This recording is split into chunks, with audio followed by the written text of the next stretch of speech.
litshona njani igama Mxolisi Sibongo ngesakuncube Themba lithola liphile kahle silokho sikwe leZimbabwe liyazi ke ukuthi uhulumende wethule imali entsha ngemaviki athile adluleyo imali le isazokwethulwa kumbe ngithi ibambeke ekupheleni kwalinyanga mhla ka-30 April oliviki elizayo ngolwesibili yikho lapho izaqala khona ukuthi abantu bayibambe ngezandla zabo kodwa ibisiqalile yona kumbe ngithi isiqalile ukusebenza ama-transfers kunye nangama-electronic means kodwa ke uhulumende njengoba lokho ebhizi esabophana labantu abatshintsha imali ngokungekho emthethweni ezitaradeni ukhona ke osethe wethula ukuthi limali ayisoze ithandwe ngabantu ngaphandle kubana uhulumende ayivumele ukuthi abantu babhadale ngayo imichova babhadale ngayo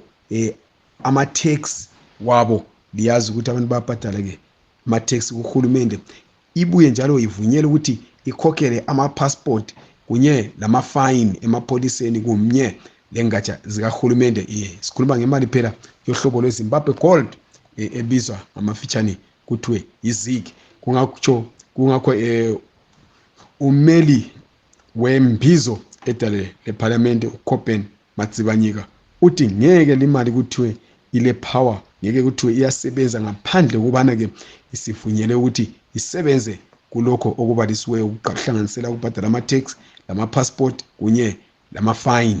My name is Cobben Matsibanyika, Member of Parliament for Mbizo constituency. We had come here as a Committee on Budget and Finance, jointly sitting with the Committee on Industry and Commerce.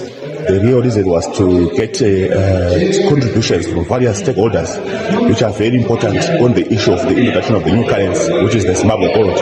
We have met with the Bankers Association of Zimbabwe, CZI, ZNCC, the Consumer Council of Zimbabwe, consumer protection groups, and various of them. So the best sentiments that were being raised are those sentiments that have been raised over and over again. The issue of to check whether the Reserve Bank has got enough reserves, whether the reserves are sufficient, whether the export surrender requirements are enough to support this currency. Secondly, the other issues are to do with its ability to the ability of ZIG to pay all other services. People will just raise those concerns. We should ensure that all vital sectors of our society they are able to be paid in the ZIG currency.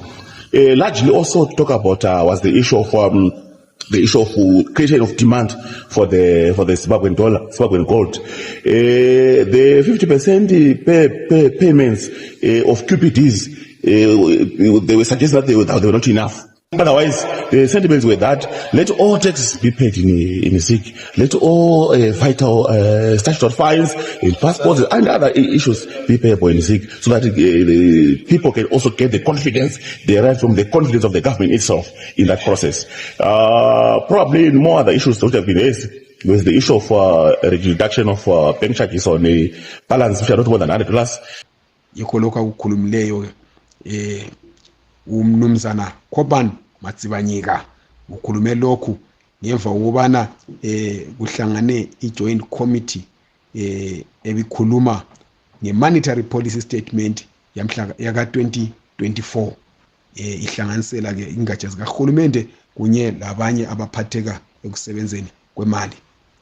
Lingakhohlwa ke ukuthi lisubscribe, like le video, libuye lishare, libese lifitizela njalo ibell ye notification engaphansi lapha